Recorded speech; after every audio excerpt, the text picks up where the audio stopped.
Ayer noche estuvimos haciendo un balance retrospectivo de la literatura de los 90 aquí en Lambayeque. Y es que en Lambayeque en los 90 la cosa todavía seguía muy efervescente, esta cuestión de Sendero Luminoso y el MRTA. Y la universidad, que está a espaldas de esto, a unos 100 metros, era el epicentro donde ocurrían muchas cosas, sobre todo en el comedor universitario. A ver, ¿cuántos grupos habían en los 90 aquí en la región Lambayeque? Porque estamos hablando de Chiclayo, Lambayeque y Ferreñafe.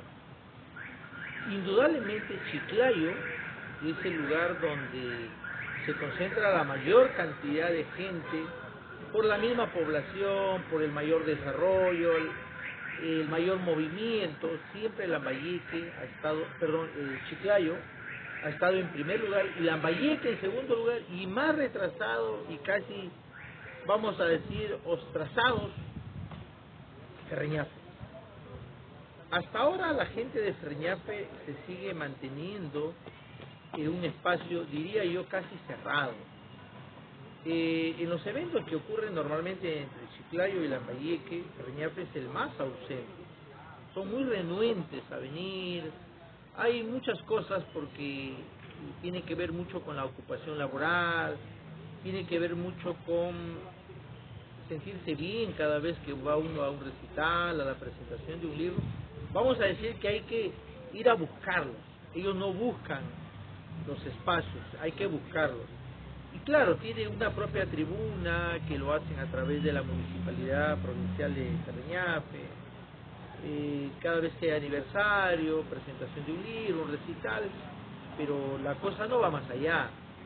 El crecimiento literario en calidad literaria, que es lo que quiero a veces enfatizar, es más bajo, digamos, Ferreñafe, más bajo Lambayeque y un poco más bajo Chiclayo.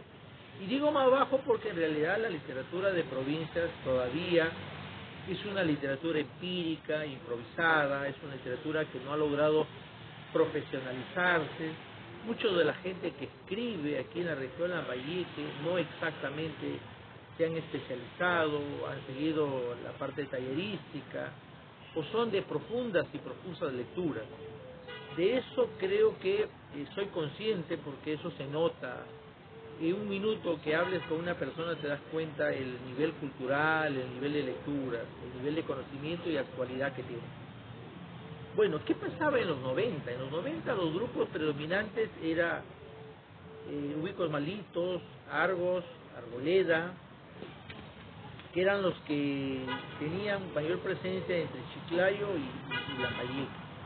Y en Ferreñafe sé que había Quinta Estación, donde estaba ahí William Piscoya Chicoma, pero era poco conocido. En realidad ellos, los ferreñafanos, son muy cerrados, muy ostrásicos, no son tendientes a vincularse. Chiclayo está de Chiclayo a Ferreñafe está un promedio de 17-20 kilómetros. Chiclayo a Lambayeque está un promedio de 8 kilómetros. Es decir, son distancias relativamente cortas.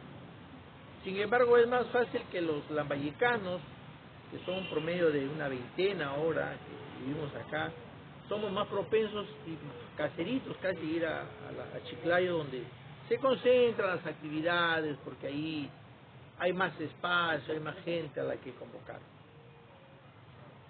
En el caso del Sagrado había el Círculo Literario Javier Heró, el Instituto Superior Pedagógico Sagrado Corazón de Jesús en Chiclayo, y en el caso de la Pedro había el Nicanor de la Fuente Nixa, y que luego posterior migró a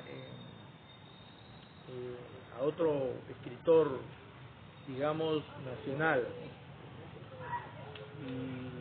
y prácticamente el Nixa murió con la promoción 9-4.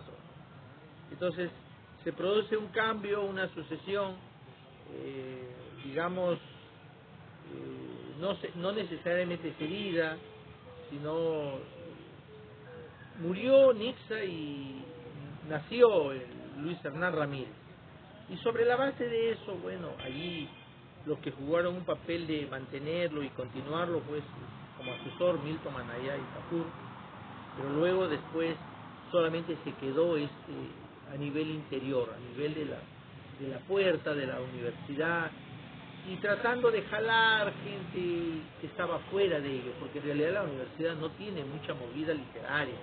Si bien es cierto, tiene la especialidad de lengua y literatura, pero esto de los estudios, esto de la poesía, a pesar que muchos migran de ahí, se desarrollan cuando ya están fuera, no necesariamente cuando están dentro. Cuando están dentro, básicamente es una labor de formación pedagógica para el futuro docente de comunicación. Y en algunos casos se hacen escarceos, pero que esos pininos en realidad sirven como catapulta para muy pocos, 2 o 3, o máximo 4, pero ese es el tope, ¿no? De una promoción de 30, 40 egresados de la Pedro Ruiz Gallo de lengua y literatura, son 2 o 3 los que llegan finalmente a hacer poesía o narrativa o crítica literaria continuada. El resto se queda a tiza, palmeta y pizarra y de paporreta en los colegios de la región o fuera de la región. Creo que eso es algo, es una realidad que nadie la ha inventado y todo el mundo sabe que eso es así. O sea, se convierten más en profesores de comunicación, en doxógrafos, en historiadores de la literatura, enseñantes de la literatura, antes que gestores culturales o promotores de la literatura, de la escritura, de la comprensión lectora. Eso es algo inherente. Pero, ¿qué predominaba en los 90 literariamente? Pues aquí en Lambayeque, el caso de nosotros que formamos Cubículos Malditos con Luis Ángel Yomona, y Luis Ernesto Facundo Neira y quien habla, Nicolás Isidro Navarro, fundamos la idea de leer pues a clásicos, ¿no? Por la misma lectura universitaria, pues leer a García Márquez, leer a Vargas Llosa, a Juan Carlos Onetti, a Rulfo, a Cortázar, leer a Víctor Hugo, a George Sand, Charles Baudelaire, en el caso de la poesía, Jean Arthur Rimbaud, Stefan Mallarmé, latinoamericana Rubén Darío, Vargas Vila, Walt Whitman, Vallejo, Espronceda, España, Becker, que en realidad es un clásico de iniciación de la edad de piedra de todos los escritores. Y bueno, en cuanto a los ensayistas, los narradores, pues Mariátegui, ¿no? Rodó, que de alguna manera fueron los grandes inspiradores, Vasconcelos, los grandes inspiradores, digamos, de esta tendencia pedagógica en la crítica literaria, pues que lo hacíamos, pues, como se dice, con las herramientas que teníamos en el momento, y que básicamente, pues, era el estructuralismo, y por otro lado estaba un poco el pragmatismo, la pragmática, la deconstrucción. Y bueno, sobre esa base empezábamos a mirar la literatura, a enjuiciar la literatura como suele ser en los grupos nuevos que hay, que enjuician, que tratan de, digamos, de abrirse un nuevo derrotero, un nuevo camino, con nuevas ideas y un poco tirándole un cosa al pasado, a los escritores anteriores, a los ochenteros, setenteros, sesenteros, que estaban más inmiscuidos en la parte ideopolítica, que estaban metidos en los ideales un poquito, pues, esto del comunismo, del marxismo, del leninismo, maoísmo, y etcétera, etcétera. Que en realidad, más que literatura, hicieron panfleterismo, y un cierto sector muy predominante con el grupo Río y el grupo Alba, que eran los dos paralelos en los 70 y parte de los 80. Y luego nace los 90 irrumpe casi con recitales,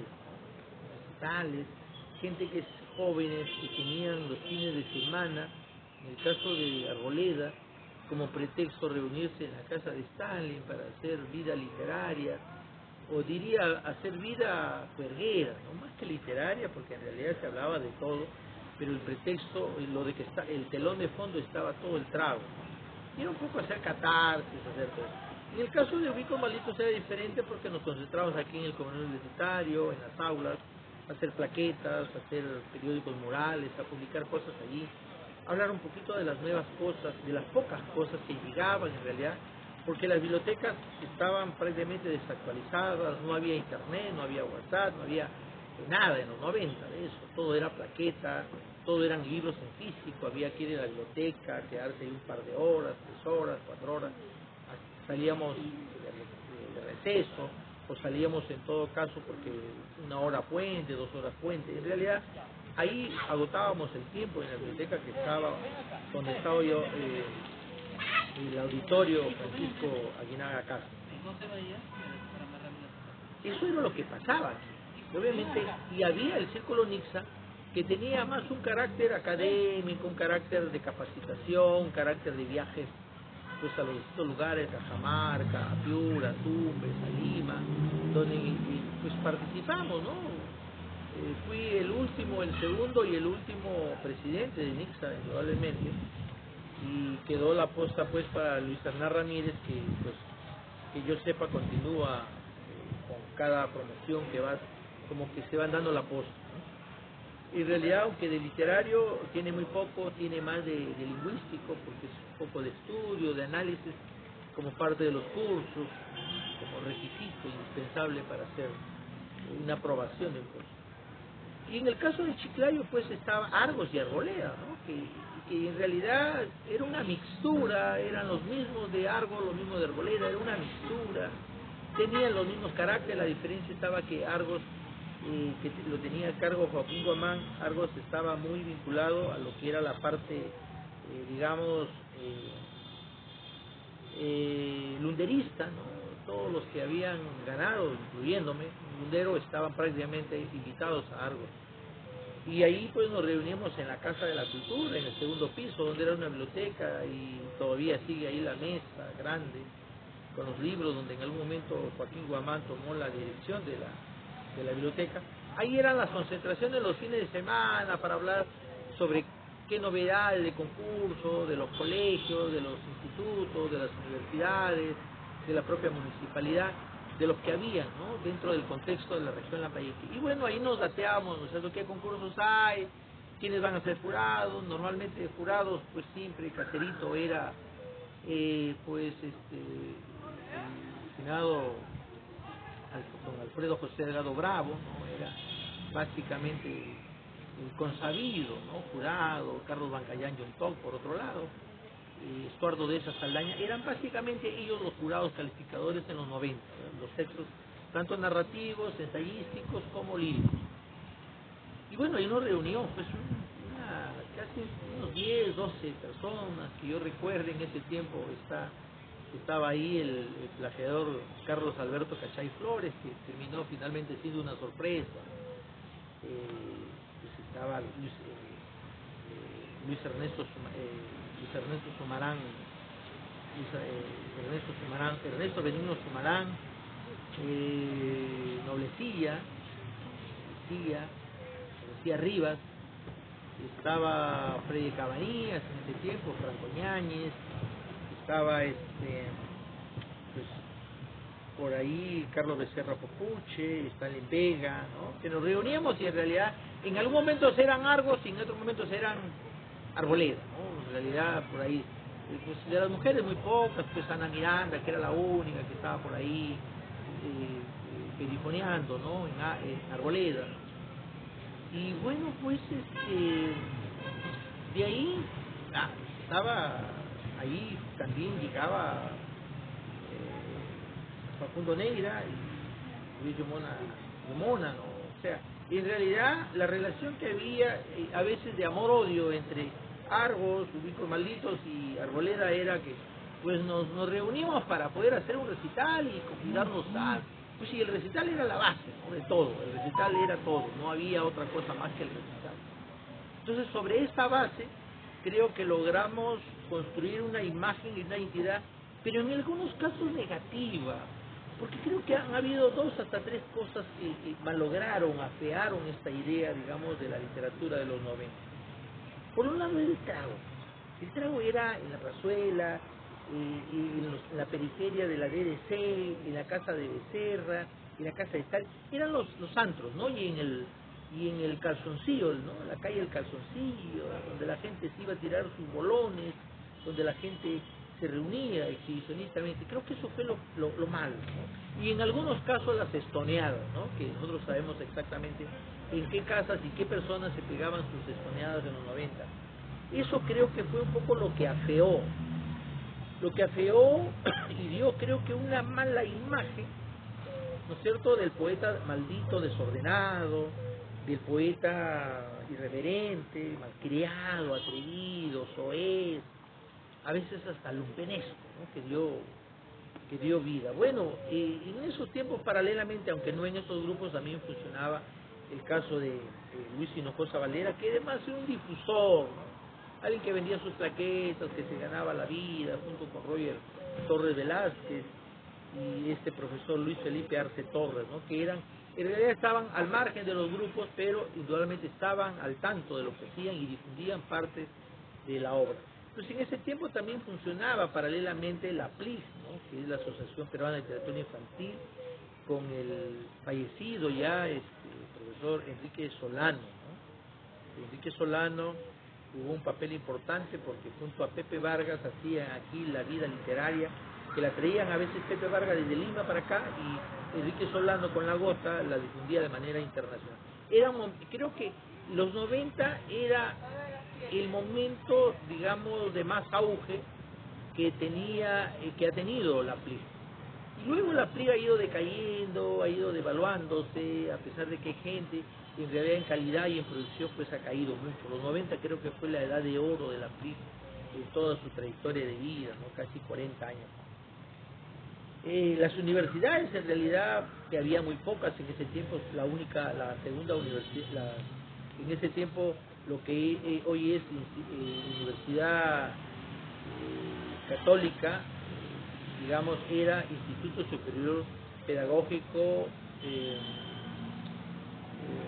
Santo Toribio, hoy ya es universidad, pero en ese tiempo no lo era. Y en realidad ahí estaba todo muy controlado. La otra universidad paralela que había era la UDC, también estaba poco, no había mucha movida. Y en realidad la Pedro y el instituto, tanto el Burga de Reñafe como el Sagrado Corazón de Jesús de Chiclayo, eran los focos rabiosos o los focos politicoides mezclados con literatura. Y las ediciones eran escasas. Yo escribí un libro sobre la generación Plaqueta, que fue parte del título de una tesis para Stalin Vega, que preparamos para Stalin Vega con Dante Vargas Apaesti. En realidad, los 90 no tuvo libros. Los libros han venido mucho después, los noventinos han venido mucho después, porque era muy costoso y no era rentable, y no lo sigue siendo rentable hasta ahora publicar libros. Los 90 fue plaquetas, folletos, libros artesanales, el caso de Mariana Llana, que era Umbral, era Mariana Llano y Nevenka Waterdorfer y Juliana Aguirre, las tres eran Umbral, ¿no? Y hacían más ruido que otra cosa, ¿no? Probablemente ellas, mucho feminismo, mucho ego, ¿no? Terminaron finalmente ellos mirando a todos de pies a cabeza.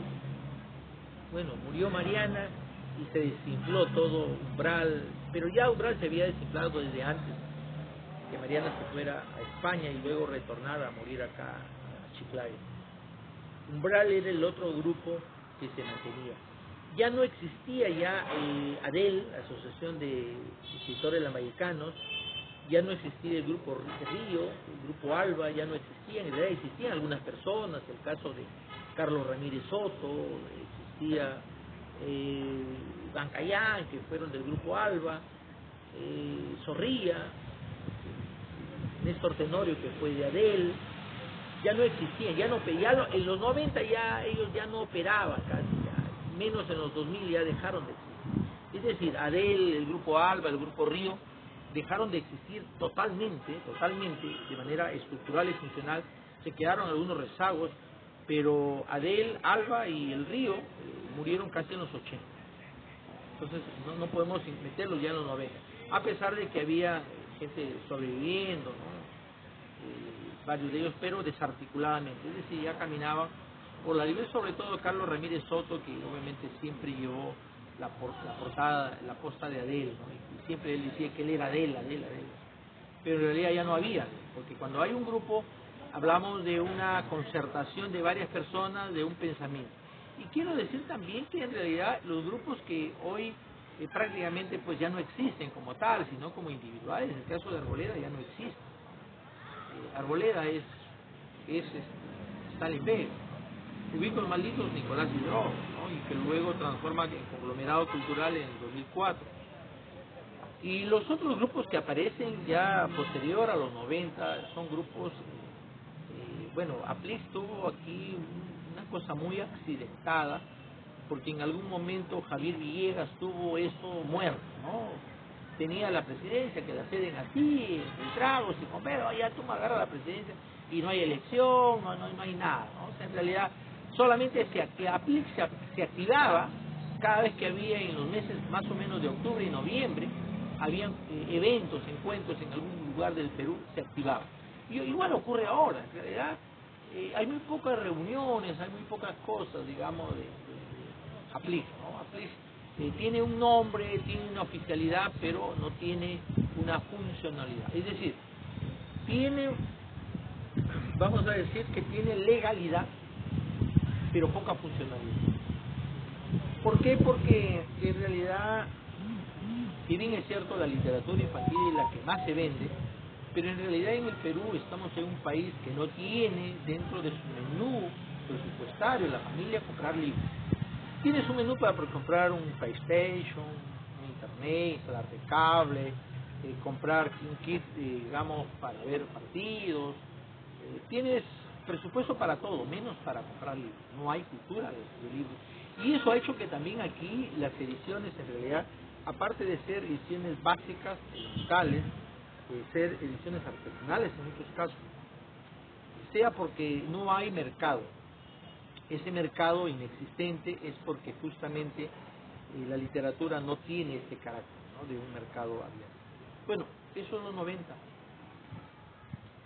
Sin celular, sin internet, sin WhatsApp, sin redes sociales, sin grandes libros, sin salidas al exterior, que hoy es totalmente distinto, sin muchas diplomas virtuales, que hoy es totalmente distinto, todo el mundo recibe diplomas por cualquier disparate, pero los 90, aquí que me tocó vivir justamente aquí en Lambayeque, estoy aquí anclado desde el año 88, estamos 2023, saquen cuenta, estoy anclado aquí desde hace mucho tiempo, aquí hice familia, aquí hice hijos, profesionales, de 3, 2 ya profesionales recibidos, titulados aquí de la Pedro de Gallo, a unos 100 metros, y mi hija, Nadesha Nicole Drogo Cabrera, mi última niña,